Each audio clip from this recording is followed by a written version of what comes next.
Okay, well, thank you for that, and it's really a pleasure to do this at the end. My real role here is to make sure the auditorium is cleared by 4 o'clock. But I have to say that, and I'm not really going into go into a lot of detail about things. It'd be much better to have a little discussion, actually. So hopefully, perhaps we could just do that. But just let me say a couple of things. First of all, I'm going to get choked up with this, but I want to also offer my sort of personal thanks to the organisers. Having organised many meetings over the years, I think you can organise a meeting and then you can organise something that's really beyond the meeting. And I think that's what we've seen here.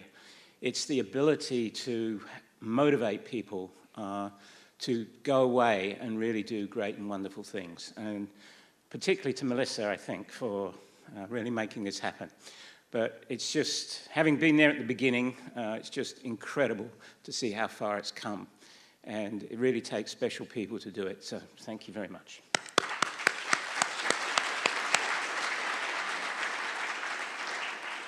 So, you know, we started this, as you've heard a number of times if you weren't there in the beginning, in 2011. And I think a lot of things have changed since then, and there's been a lot of drivers. Certainly the numbers have changed. You can see from the 2 meetings we had in San Diego and Dachstein in Germany in 2011 that the numbers were really small, and many of those people are still here, which I think is a testament to, and I mean still here today, right this minute. I think it's really, which is really a testament, is a testament to, you know, I think the dedication that people put into this. And I mean, I can't imagine, as you heard, I'm now at the NIH, that we could spend money in a better way than what we saw when all those people trooped by a minute ago. It was just really fantastic. And so to see those numbers, and particularly internationally increase like that, is just really amazing. So there have been lots of drivers over the years that I think Force 11 has driven and also plugged into. And I'm not going to go through this list. We heard a lot about these things during this time. I think what is of interest, in particularly, I just want to sort of highlight perhaps the first one, is that in a sense what we are is, one could argue at least, is the notion of what a new society, what a society should be today. Societies grew up over hundreds of years, often mostly related to specific domains of science. What we have here is a movement of people from different domains who have all come together to sort of make something very special. And that's something different. And I think that's both opportunity and challenges, and I'll get into that in a minute. You've heard much about the rest of these things, and I'm not going to go through them. But I think it's time that Force 11 should really look at itself, and I think in a sort of a way that's sort of reflective and also thinking about the future. I was poking around on the website looking at the mission statement. I know the executive committee is working on a new, or at least a draft of something that will be vetted with the community on a new mission statement. And I should say that everything I'm saying is not for the executive committee per se. I think every one of you sitting here has a role to play in this future, which I'm going to, at least from my perspective, describe. So I think originally the mission statement was the WHO clearly identified stakeholders associated with emerging technologies, policies, funding mechanisms, and business models. The how of the original statement you have is change in communication through IT. And the what is sort of semantically enhanced media-rich digital publishing. Well, what I think, and so that really goes back, that's been gathering dust on the website, virtual dust, I suppose, that I think goes back to the beginning, but I'm not sure it's really reflective of what is going on today, and certainly what I personally am taking away from this meeting. So the stakeholders, I think, are I think a core of us, or of you, I should say, are really people who work sort of solely in scholarly communication. But in helping start all of this sort of stuff, I was not one of those people. I was actually a domain scientist who really saw that this was important in many ways, including for my own domain. So I think there's this sort of the purists, which many of you are, and then there are the people that intersect with us, with you, in how you think about this. And I'm not sure that they're, at the moment, fully embraced within, that they believe in the force, but they're not really embraced. And the question is, can you get them to come to these sorts of things? If not, what can you do to engage them? So these are people who are sort of on the periphery, mainly domain scientists, which through a lot of your work, they are beginning to appreciate the importance of new forms of scholarly communication. And how do you engage them and build the whole enterprise? And then I think the thing that struck me, and I think this is just to the credit of the organizers, I actually thought about things in a very different way than I ever thought about them before. And just examples of that, and that made me then think, does the mandate need to be broader than what it was originally? So the mandate of clear communication, we heard that so beautifully on the first day. And it's embarrassing for me to say that I don't think I ever thought about what I was trying to help with in scholarly communication, really from the point of view of creating clearer communication to many stakeholders, including the public. That was sort of intuitive in it, but I think to think about it as a real part of the mission it sounds a bit silly, but I'm not sure we actually think about it in a way. So I think that's really important to bring out. And then there's this, it's not just about digital publishing. It's really, and I think we heard quite a bit about this, some sort of new sort of different types of metrics to measure different kinds of outputs. Even things that, even in the cloisters of the NIH, we think about how we want to think, how we measure things differently. It's not all about papers anymore, it's about innovation. And so, if the impact is going to be measured through actual humanitarian change, how do you capture that? We heard a fair bit about the thoughts about that, but I think that really, from a personal point of view, I think that now needs to be built into your mission statement as you go forward. So in short, the community doing the serving could be changing, and those being served could be changing. So I would say this presents both challenges and opportunities going forward. And so what are some of those? Well, I say the challenge, I think we still, and this is partly historic, but there's still, I think, somewhat of a biomedical focus here. I don't think, and I think I even said this last year, but there's not, it's certainly broadened and it's wonderful. The audience here is really, but I think there are some domains that are still very severely underrepresented in what you're trying to do.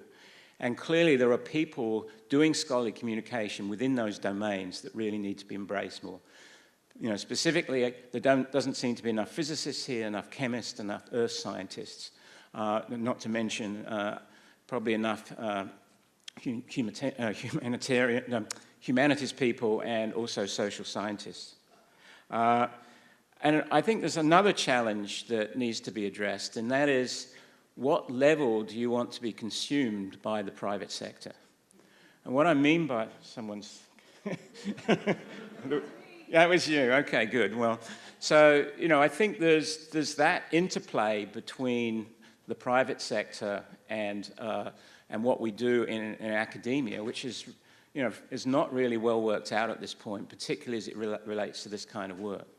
I think there's a place for both, so I think there's an opportunity there, but I think it's something that really, to me, hasn't really come out at this meeting, and yet I think it's going to something that's increasingly going to play into this. There was actually a lot of tension at the very early meetings between representatives of the so-called private sector and public and a lot of that's gone away in this audience, and and maybe that's just the state of the way things are, and maybe that's good, but or maybe we're just ignoring it. And I think it'd be interesting to hear your viewpoints on that in a second. And then I think there's the ability to pull the major scholarly communication levers. I think this is something this community really must do. And I'm going to describe that from a funder's perspective in a minute, because I think it's, it represents the most important challenge for you all at the moment, and I'll get to that in a second. So certainly funders and some publishers want to help in all of this. There's the notion of public-private partnerships as an opportunity, and then, engaging these other communities. But the fact is that the most immediate challenge, and I hear this from talking to a whole variety of people that are part of this community, the most immediate challenge is something that's ugly and horrible, but It just has to be faced, and that is the issue of money. So I would say that the advice for all of you, because I think you all have a role to play in this, and I'll try and point that out in a second, I said that once already, is don't wait until the opportunities come to you. Make your own opportunities. So, and every one of you has a role to play in this research funding ecosystem. And so I'm going to sort of give you a generic view, in my view, of what this ecosystem looks like. And I have to say this is not something I particularly thought about as a PI up until 2 years ago, because PIs are at the end of a very delicate food chain, which actually can be impacted in various ways at any time. But it can also be impacted in very positive ways. All right, so I'll give you a sort of example of that. At some point, not that long ago, we wanted at the NIH, and I'm sorry this is a bit NIH-centric, but that's the only voice I can speak from, is we wanted to do something to bring other kinds of communities into working in biomedical research. And so we held a workshop with gamers. And this was really incredibly electric. There was a lot, so it was a group of gamers who came in and worked with biomedical researchers for 2 days. That led to the development of a funding call, which is what we do in funders. And we're about to put that out when, just as it was about to go out, I get a note from the top leadership of the NIH, stop, with an op-ed piece from the Washington Post that basically said the NIH should not be playing games, it should be curing Alzheimer's. And so this almost put a stop on it. You can imagine what can happen, that this leads to some sort of Congress getting agitated about the fact that we're playing games. That person who actually wrote this was not on the NIH Appropriations Committee, but in fact could walk down the corridor to the appropriations and could ultimately lead to millions of dollars shaved off the NIH, but hundreds of millions of dollars shaved off the NIH budget, which of course trickles down to you in the worst possible ways. On the other hand, what's going on here is incredibly important, and there are opportunities at each point, at each touch point in this enterprise, in this ecosystem, in this food chain, to actually influence it. And I don't hear any of that here. What I hear is sort of, well, if there's a funding opportunity, you need to be there making those funding opportunities. And we want to help with that, but it really has to come from you. And so don't wait to be asked to submit an application. Basically figure out what it is you really want to do. And I think there's some particular touch points coming up in the next year or two that I think are opportunities for you to plug in to money that you can use for the purposes of scholarly communication that actually service other needs as well. And I'm sorry this is rather US and in fact somewhat NIH-centric, but I think it applies more generally. Certainly the food chain is meant to be general, and that covers foundations, philanthropy, and also federal funders. But some of these initiatives, the initiatives in this case, they come from the top. These are initiatives that in the US come from the President of the United States, precision medicine. That has a lot of implications in scholarly communication. And because it is geared towards a cohort of 1 million people where clinicians are going to, and clinical researchers are really going to gain from this. There's a lot of communication aspects to this that you could really feed into. So keeping an eye on this sort of thing. The Cancer Moonshot. I mean, if any of you saw the Davos meeting, economic summit, which covered this, that basically Joe Biden, Vice President of the United States, started talking about the absolute imperative of data sharing. And then someone in that group, some leading politicians started talking about ontologies. It's unheard of, I couldn't really believe. So you've got to capitalize on this. You can't. This isn't going to happen once in a century. You've got to figure out how to monetize that. And so other sorts of things there's a whole now strategic computing initiative that's coming from the top levels. This is US-centric, I'm sorry. But in Europe, there's the European Open Science Cloud. There's lots of money and opportunities to plug into that. And so I think how you do that is going to be really important coming forward. And then I think one of the sort of grinds in all of this is we haven't been able to support communities directly. And I'll say one thing about that in a second, at least what we're trying to do. But other things that are really directly related to what you're doing is this whole notion of reproducibility. And it's the old story. It's back in Congress. The appropriations read that 70% of seminal cancer studies cannot be reproduced. And they were just about to give the National Cancer Institute $4.7 billion. That can be affected, but you could also affect that in very positive ways by a lot of the work that you're doing that relates to reproducibility. So it's a matter of plugging in. And then support for communities I said about. So we're just trying to put together now, the way that we try and support these groups right now is really arcane. And the foundations are much more flexible at doing this, and it's a great working relationship. But we ought to be doing more to help more directly. What we do now is tend to try and supplement existing grants that people have, so that it could sort of be used for this purpose. Workshops and meetings like that's different, but I mean general support to keep Force 11 going, which is I think really important. Can you imagine if you had someone, a communications person, who was very familiar with the funding patterns in both Europe and the US and that could really sort of plug in the ways I just described. That could make a big difference to the organization and what you can achieve. So let me just then sort of finish with a couple of pretty more specific touch points, which I think represent real opportunities. And I'm sorry, this one is particularly related to the life sciences.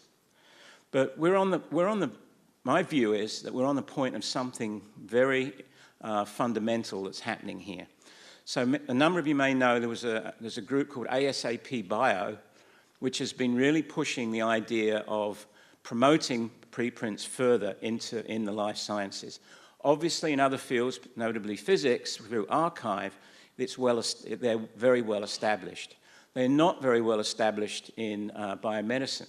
And you can understand that funding agencies like the NIH are very interested in this because it makes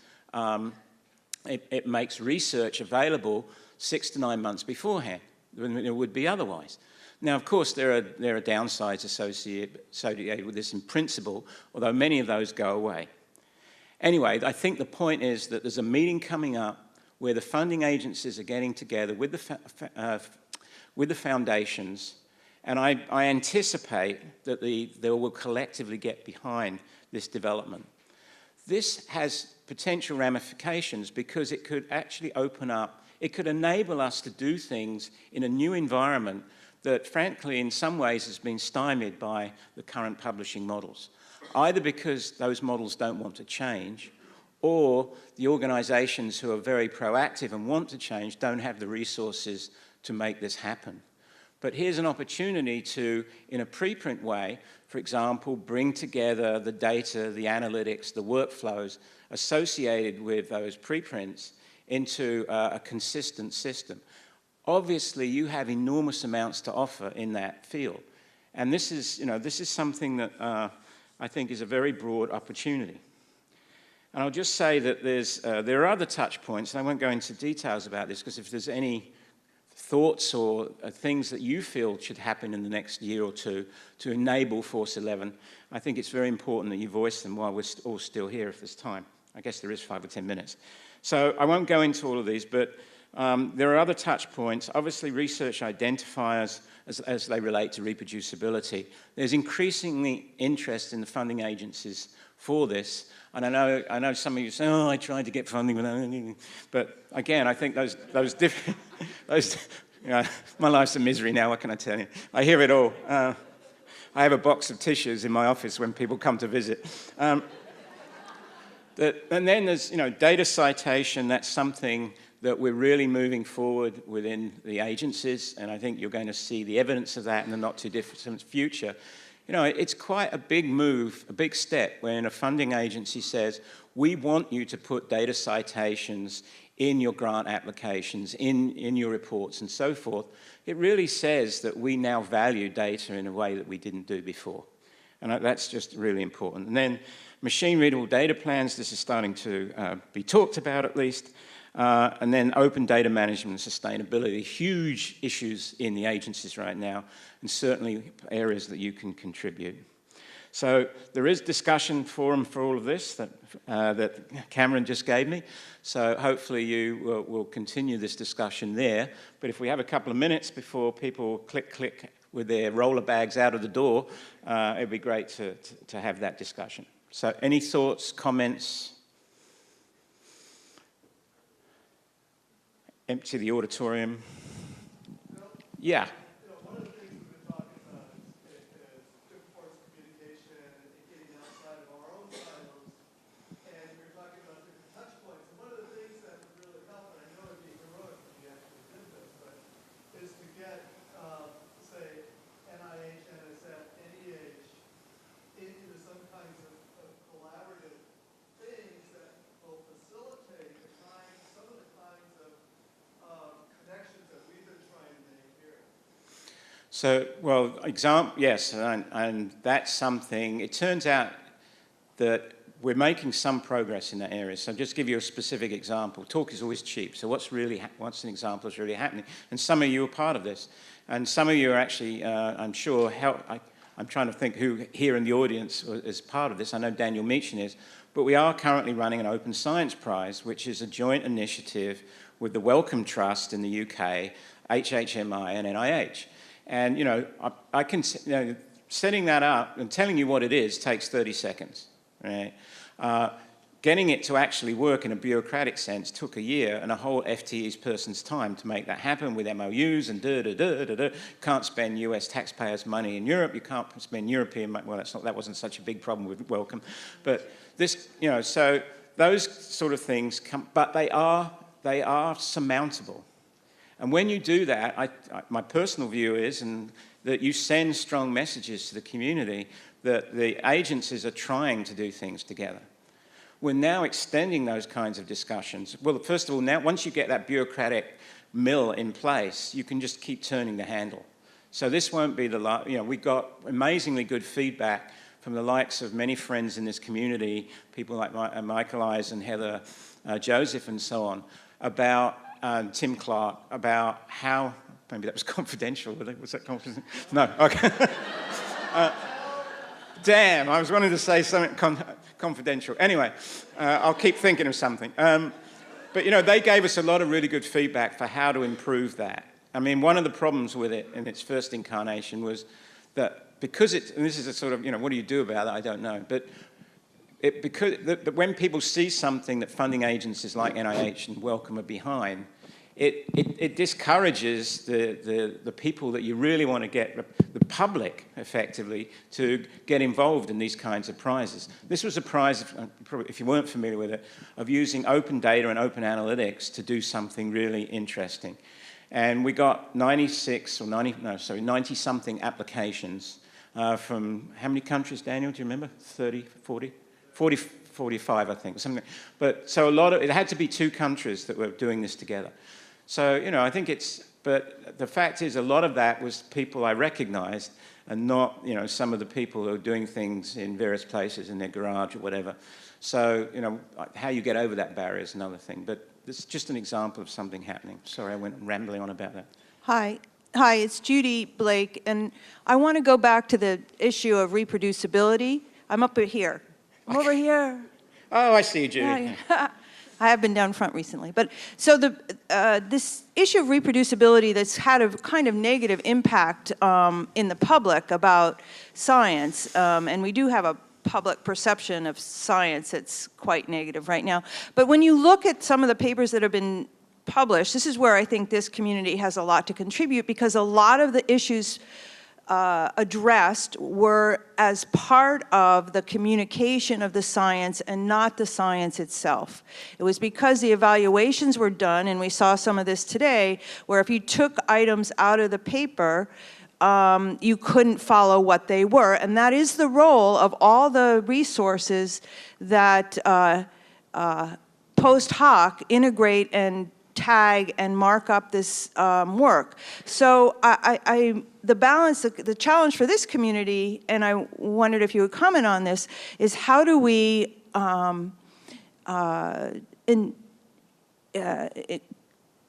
promote reproducibility, it's not that the science is necessarily bad. We can't reproduce it because what is communicated about the work is not complete.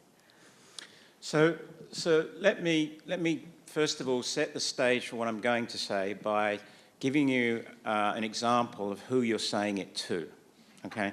So I can quote the very highest levels of a certain funding agency, which I won't mention, where there was a statement was made, oh, we must really promote what we're doing in open access here.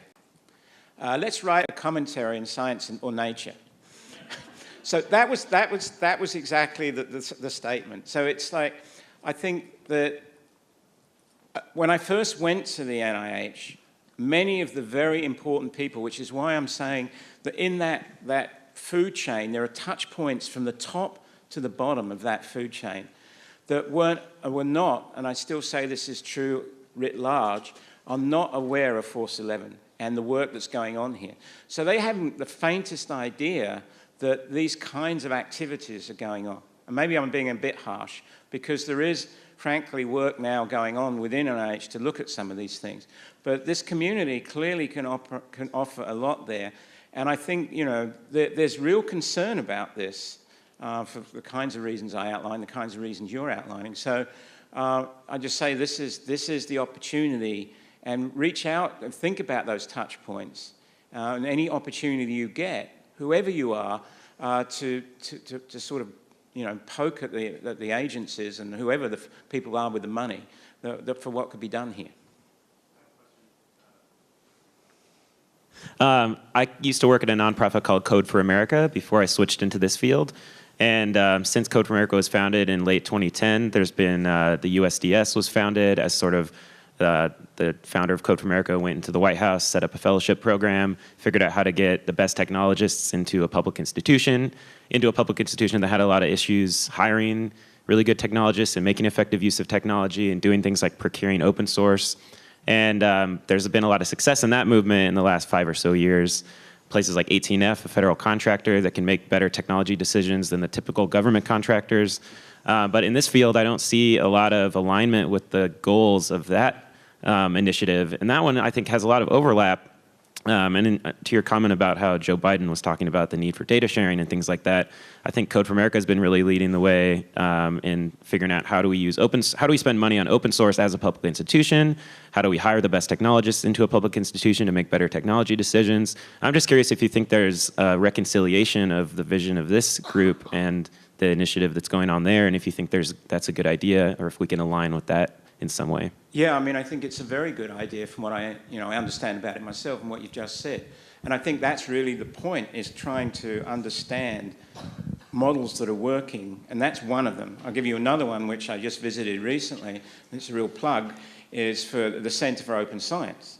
I think those folks under Brian Nosek have done an outstanding job of creating an entity which looks reasonably sustainable, that is contributing a lot. And, and that would be, you can imagine if this kind of community could come along with something like that as well. So it's just another example. So I think looking for those kinds of alignments, learning from what others have done, how they've done it. None of this is very easy, but it can be done. And I think you quoted a great example. Hi. On the last grant that I applied for, my professor said to me, find an international partner. I guess I'm wondering, what can Force 11 do to help facilitate that? There's a lot of problems that are, involve shared solutions. Even if you're working on your own particular, technical infrastructure, ontologies, just approaches, etc., could be done, and the findings shared with the application done in specific locations. So from Australia, Australia might be able to provide the funding working with a US or some other organisation. So there's money all around the world, and maybe Force 11 could, I'm not quite sure how, but facilitate. Obviously, this conference is a way of facilitating that, and I've had some useful conversations, but perhaps some of the shared problems that people are trying to solve that if we knew what they were and who could be then looking for funds with other people on those problems. Well, of course, I always want to help Australia for various. I had an amazingly wonderful free education from that place. So, I mean, I think part of it's, of course, begin by eating your own dog food. So, I mean, the profiling systems. I mean, if you're all of you, and the 1,700 other people, or 1,500 other people who are part of Force 11, if they all contributed in a way where there were good, accurate profiles, where you could find people, I mean, just by nature of this group, I think there would be a lot of opportunity for creating those international collaborations. And then, you know, hopefully this whole thing will just continue to broaden, because there's huge, I mean, I think there's lots of pressure from lots of different sources for people to have really accurate and usable, and of course identifiable through ORCID profiles that can actually be utilised in both for the benefit of the individual, but also the benefit of the community at large.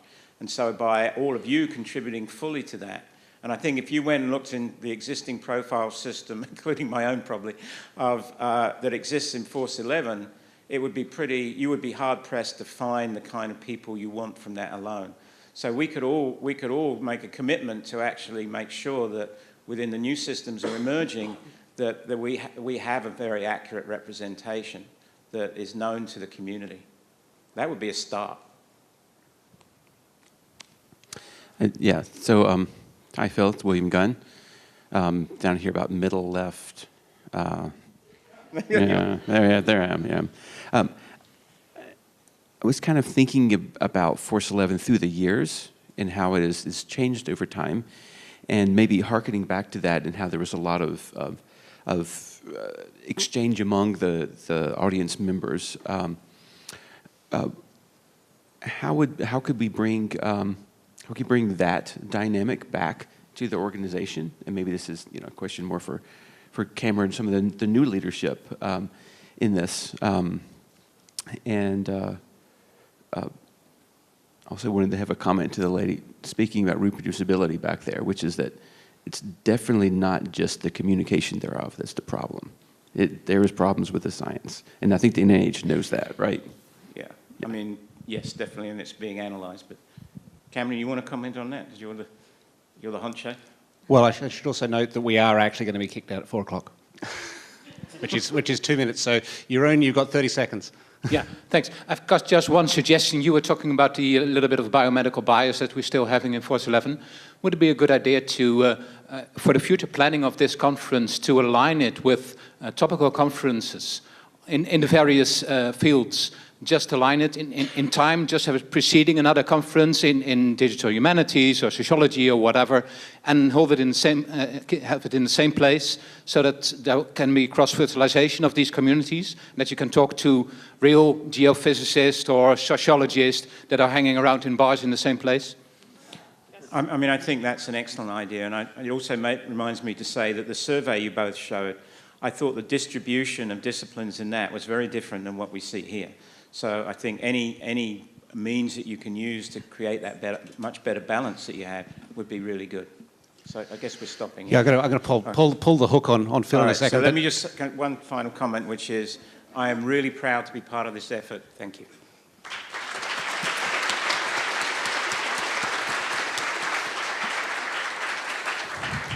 It's a bit worrying when you get to the point when you can actually scare Phil off a stage. I want to partly answer William's question and Jeroen's question with a charge to you guys. Firstly, scholarship. We're all about peer review, right? And attribution. That's my fault. There's an obvious error.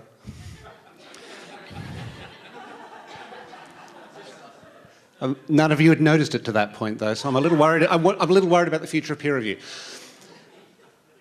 One of the challenges we have is scaling up the conversation. When it was 20 of us, we had a mailing list, and that worked. Then we had another meeting, and we had another mailing list, and with 20 people, and that worked. We actually have about 5 or 6 different mailing lists, which we don't want to just automatically opt people into.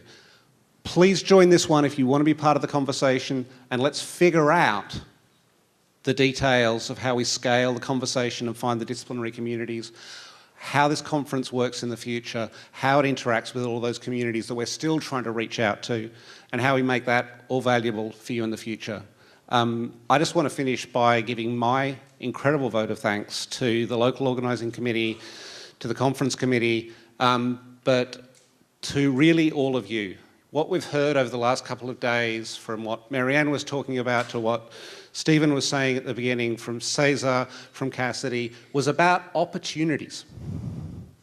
So yes, there are issues, yes, there are problems, yes, we cry into our tissues from time to time, but let's also focus on the positives and find those opportunities and go out and make the opportunities, and we'll see you somewhere. We will shortly post the call for applications to host next year's conference, but we very much hope to see you there wherever in the world it is and whatever conversations we choose to have there. Thank you all and travel well.